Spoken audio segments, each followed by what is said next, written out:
Welcome back to my channel. My name is Jocelyn, and for today's topic, I'm going to discuss the entry requirements for all dual citizens entering Philippines. Please take note that dual citizens are also Filipino citizens.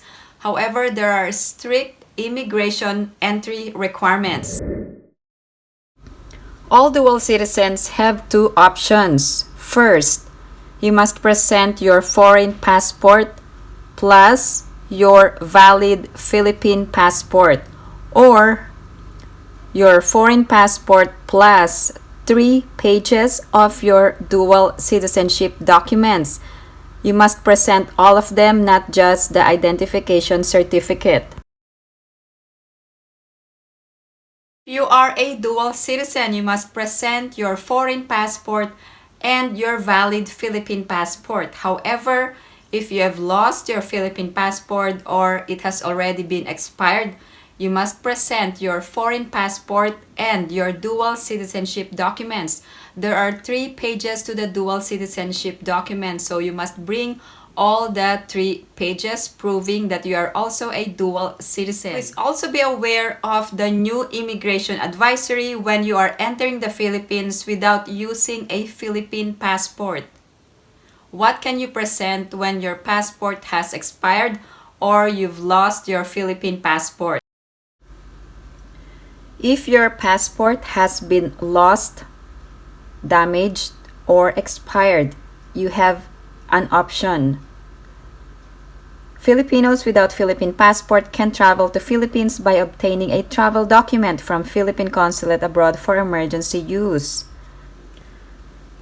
However, a travel document is allowed only for applicants who cannot be issued a Philippine passport and have an emergency travel to the Philippines, such as due to medical or legal reasons or death in the family. This travel document is only for one-time use and you can only use it for 30 days. But once you arrive in the Philippines, you can actually apply for a new Philippine passport. In addition, your passport do not need to be valid for 6 months at the time of arrival. Also, you don't need a return ticket for 30 days. For all dual citizens, please take note of this important requirement if you have a dual passport when entering. All passengers who use these travel documents upon arrival and were admitted under the same status shall be required to present the same during departure. Accordingly, if you use a travel document, you will also be required to present the above documents during departure. Non-presentation of the required documents shall be a ground for the deferral of your departure. So please take note of this important advisory. In essence, if you arrived in the Philippines using these travel documents, you must also use the same documents to exit the Philippines. You don't need to comply with the return ticket requirement, or your passport do not need to be valid for at least 6 months. So I'm referring to the Philippine passport. However, if you have a foreign passport, your foreign passport must be at least 6 months and beyond. For unvaccinated Filipinos or dual citizens, if you are unvaccinated, partially vaccinated, or the vaccination cannot be validated, here are the requirements. You must present a negative RT-PCR test within 48 hours or negative antigen test within 24 hours prior to departure. You must have facility-based quarantine for 5 days. In addition, you will be tested on the 5th day of arrival, and you must home quarantine until the 14th day of your arrival. Also, all passengers will have to register through the One Health Pass, and it must be done within 48 hours.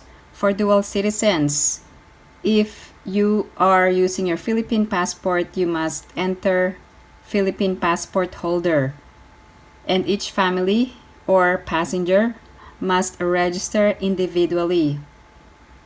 All passengers must do the registration within 48 hours prior to departure.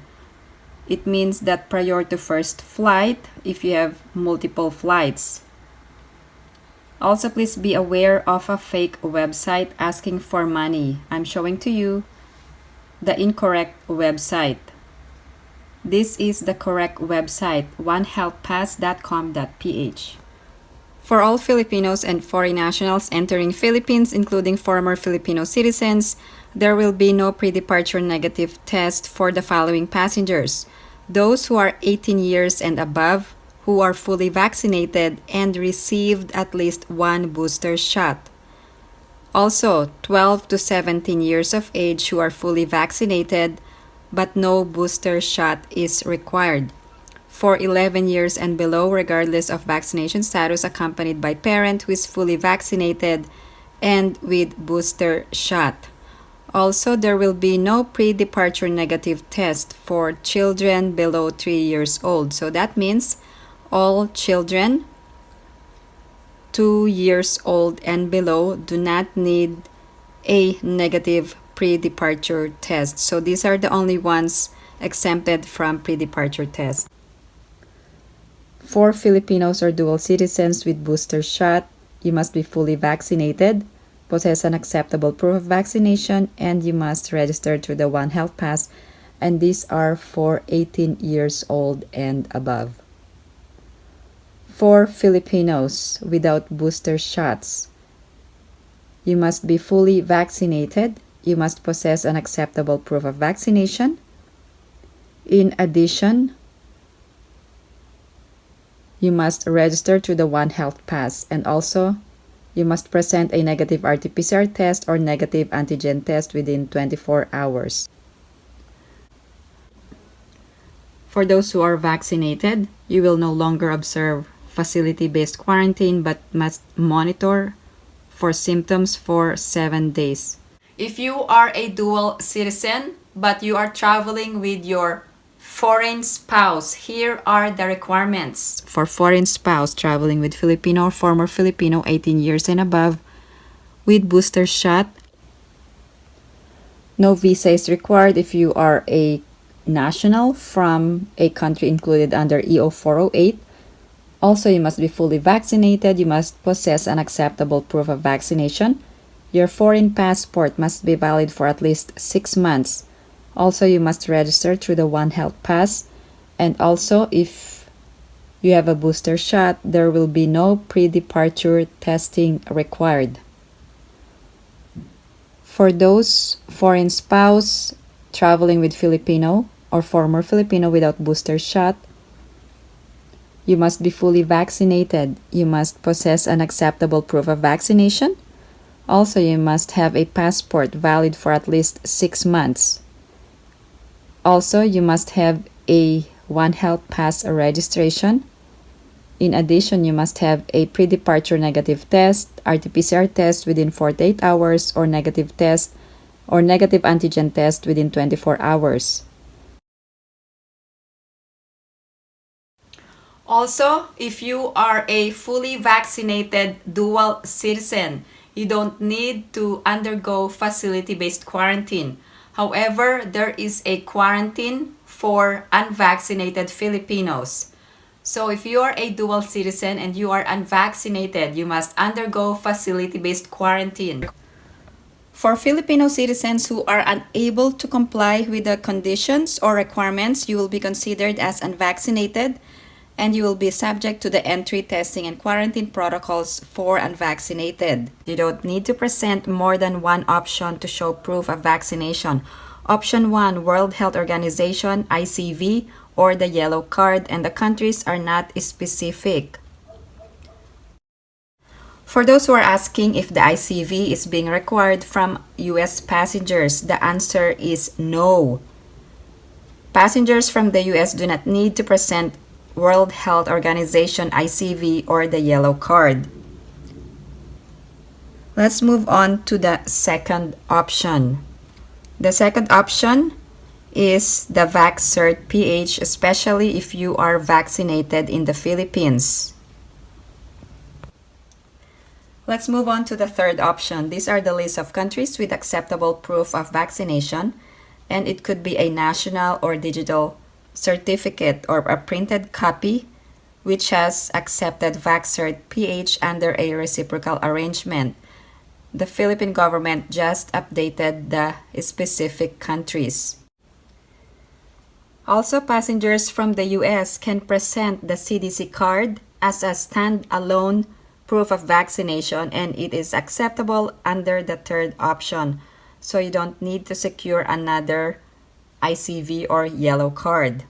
The fourth option is other proofs of vaccination permitted by the IATF.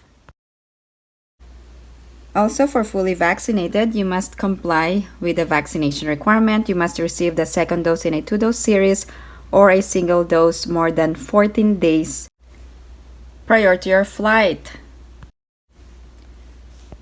Also, the vaccine must be included in the emergency listing or list of compassionate special permit issued by the Philippine FDA or emergency use listing of the World Health Organization. For booster shot shall refer to doses administered to a vaccinated population that has completed a primary vaccination series when with time vaccine effectiveness has fallen below a rate deemed sufficient in that population as indicated in the EUA or emergency use authorization issued by the FDA. Only one booster shot is required for you to be exempted from the pre-departure negative test. However, please confirm with your airline if the booster shot need to be taken 14 days before your travel date. However, booster shot should be effective immediately, but please confirm with your airline so you can be exempted from the negative pre-departure test before flying. Here's the latest quarantine requirements for those fully recovered Filipino nationals with positive RT-PCR test results. For those who are vaccinated, there is actually no facility-based quarantine. All you have to do is self-monitor for any sign or symptom for 7 days, with the first day being the date of arrival, and shall be required to report to the local government unit of destination upon the manifestation of symptoms, if any. For unvaccinated, you will be required to quarantine in a facility-based hotel until the release of a negative RT-PCR test taken on the 5th day, and you will be required to undergo home quarantine until the 14th day, with the date of arrival being the 1st. If you are a dual citizen, can you stay permanently in the Philippines? The answer is yes. You are also a Filipino. Filipino citizens can stay indefinitely in the Philippines. If you recently traveled in the Philippines, please share your travel experience.